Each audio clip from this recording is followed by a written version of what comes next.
Bonjour tout le monde, présentation du balai aspirateur de la société Vistefly, le VX. Ce produit m'a été envoyé par ce vendeur Amazon pour un test vidéo. Si ce produit vous intéresse, vous avez le lien en description de la vidéo. On y trouve la notice d'utilisation, dont le français, une petite brosse, un petit tube. Vous avez le support de l'aspirateur avec deux extensions qu'il faudra mettre sur les côtés. C'est simplement un support, il n'y a pas de fonction de charge. Le chargeur que vous allez pouvoir connecter sur la batterie, un pré-filtre de remplacement, le tube, vous avez la brosse avec 4 LED sur la partie avant. Vous allez pouvoir l'utiliser sur des sols durs mais également sur des tapis. On est sur une longueur totale d'à peu près 25,5 cm et sur une brosse d'environ 21,2 cm. Et enfin vous avez le bloc moteur avec la batterie. Il est impératif de charger la batterie avant la première utilisation. Vous voyez, c'est une batterie qui se retire de cette manière-là. Au niveau de la batterie, vous avez un indicateur de charge sur 3 niveaux. C'est une batterie de 2200 mAh et de 22,2 volts. Ici, vous avez la gâchette de fonctionnement. Pour sélectionner la puissance, vous avez 3 modes. Par défaut, ça sera le mode normal, mode puissant, mode faible. Vous avez un bouton pour pouvoir ouvrir la cuve, pour vider les poussières. La cuve se retire, il suffit simplement d'appuyer sur ce bouton là et vous avez possibilité de retirer la cuve. Là vous avez un pré-filtre déjà installé. Vous pouvez également ouvrir, il suffit simplement de tourner et après vous tirez. Également à ce niveau là vous avez un filtre principal que vous allez pouvoir tirer. Au niveau de la brosse principale, ici vous avez un bouton pour déverrouiller. Vous allez pouvoir retirer cet élément là et après vous pouvez tirer la brosse. À ce niveau là vous avez des lamelles en plastique. Et ici, vous avez une petite brosse à poil doux. Ces 5 éléments-là sont nettoyables à l'eau. Donc, au niveau de la connexion, pas de difficulté. C'est une connexion assez facile.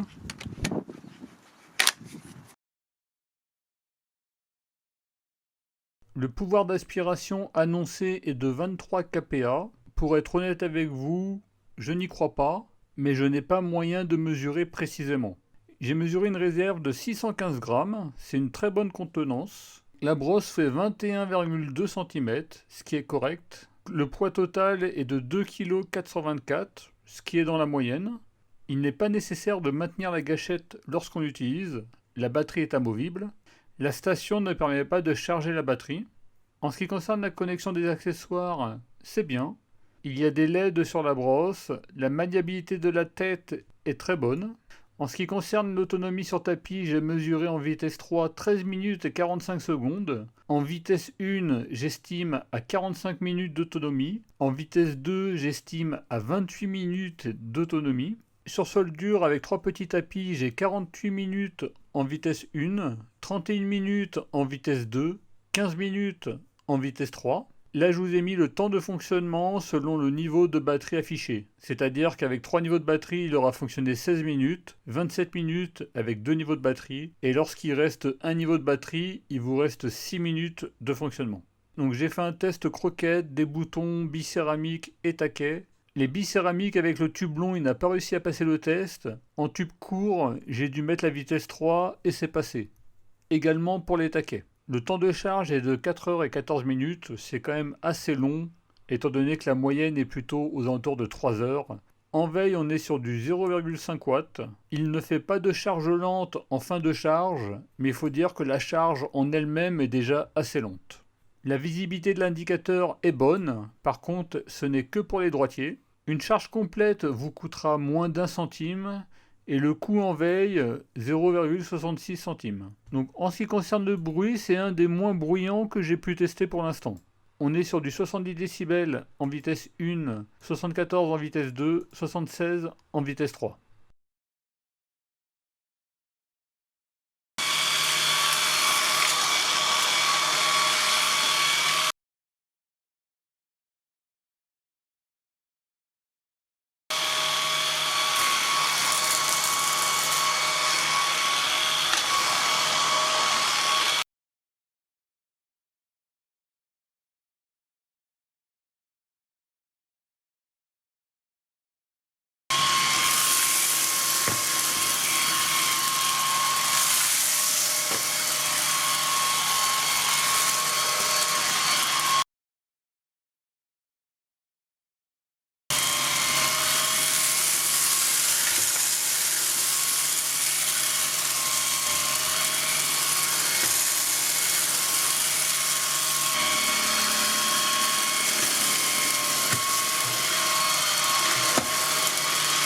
En passant la brosse de cette manière-là, il restait des cornflakes.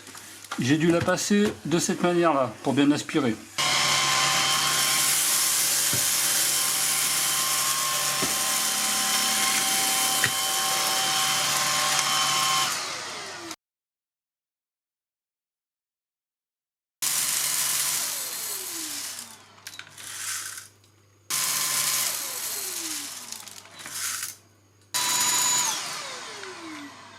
Au niveau du riz, vitesse 1 et 2 ne sont pas suffisantes, il faut la vitesse 3.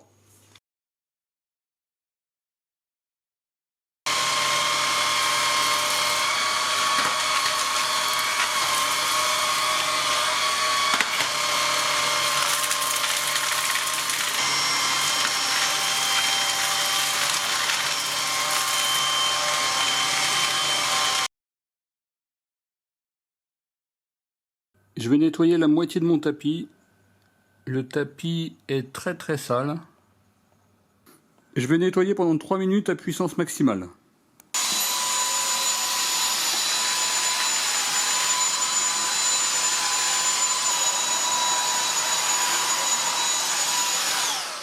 En apparence, ce n'est pas parfait. Il peut rester des petits poils de chien par-ci par-là. Vous voyez, là il en reste un. Ça, c'est tout ce qu'il a aspiré. Et ça, c'est tout ce qu'il n'a pas aspiré. Il a aspiré un total de 6,39 grammes sur un total de 12,91 grammes. Plusieurs heures après, j'ai refait un test tapis, cette fois-ci le tapis entièrement. J'ai passé pendant 5 minutes le Vistefly à la puissance maximale. Ensuite, j'ai passé pendant 5 minutes le Dream V10 à la puissance maximale. Et j'ai terminé par le Dyson V10 pendant 2 minutes à la puissance maximale. J'ai tendance à comparer les aspirateurs par rapport au Dyson V10, mais c'est vrai que si on compare par rapport à d'autres aspirateurs, on voit que le Vistefly s'en sort correctement. Vous voyez, si je mets 10 sur 10 au Dream, au Vistefly, je lui mets un bon 8.